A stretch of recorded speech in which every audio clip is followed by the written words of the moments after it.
Tuesday evening or night, there is about 9 p.m. right now, Telewizja Republika. Michał Rachoń, programming director of the station, and me, Aleksander Wierzejewski, who works for Poland Daily. We are, Michał, in a dramatic situation. The arrest of two top politicians who spent their life fighting corruption is absolutely unlike anything we saw in Europe, maybe a part of... Well, there is a precedent, and I'm sure that people who know the reality of Central and Eastern Europe know this case very well. There is a politician who was fighting corruption in his post-communistic country and ended up imprisoned, and he is in prison right now, and this is Michael Saakashvili. Michael Saakashvili is imprisoned right now by the people who are ruling Georgia and people who are openly a pro-Russian group of politicians. And the reason for which Michael Saakashvili is imprisoned is very similar to the reasons for which Maciej Wąsik and Mariusz Kamiński, two anti-communist activists who became top politicians and chiefs of anti-corruption bureau in Poland in 2007, and then chiefs and vice chiefs of Ministry of Internal Affairs were just imprisoned by the new Polish government of Donald Tusk, infamous author of the reset policy between Poland and Russia, though there is a precedent which is quite obvious for anyone who is close to that. Yeah, but all things respected. The Georgia is not the EU country. This is not a part of NATO.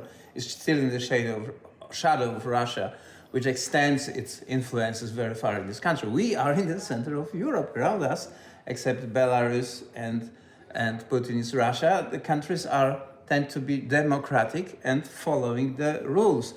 That Donald Tusk spoke today on the press conference. I was on it, and he said he is not expecting any forceful resolution of the situation when two politicians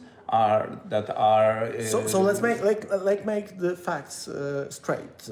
Both of those people were sentenced by the Polish court. The sentence is questionable, of course, but that's really not important because they were pardoned by the President of the Republic of Poland back in 2015. And this presidential pardon was questioned by the new ruling coalition, and the clique, or I would say, I don't know really how to call the political party of judges in Poland, decided that they do not care about the presidential pardon, and they decided that despite this pardon, they are going to put those two politicians to prison because they organized a special operation of Anti-Corruption Bureau back in 2007, in which Polish Vice Prime Minister was warned last second about the ongoing operation. This is an unprecedented situation in Poland. That's true, but we had many unprecedented situations in Poland for last 1 month. One quick question. This is only a piece of the larger mosaic.